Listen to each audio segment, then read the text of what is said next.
بسم اللہ الرحمن الرحیم۔ ایک سوال یہ پوچھا گیا ہے کہ عقائد کورس کے عنوان نمبر 5 میں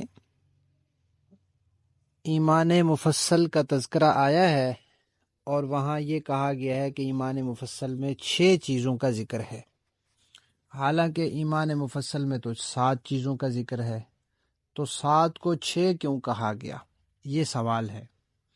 تو جواب یہ ہے کہ ایمان مفصل میں آمنت باللہ و ملائکتہ و کتبہ و رسلہ، اللہ پر، فرشتوں پر، کتابوں پر، رسولوں پر، یہ 4 چیزیں ہو گئی، اور پھر ایک چیز چھوڑ کے آگے تقدیر کا ذکر ہے، یہ 5 چیزیں ہو گئی۔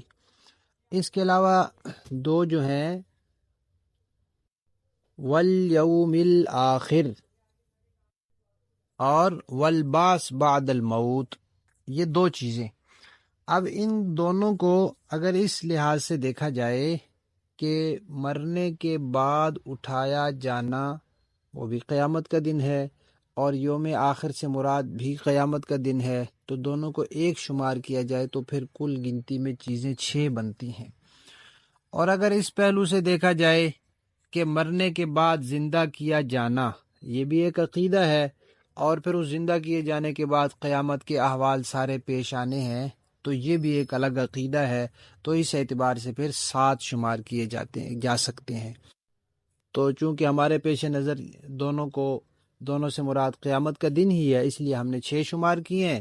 بہرحال 7 کر لیں تو بھی ٹھیک ہے، 6 کر لیں تو وہ دوسرے پہلو سے ہے، وہ بھی غلط نہیں ہے۔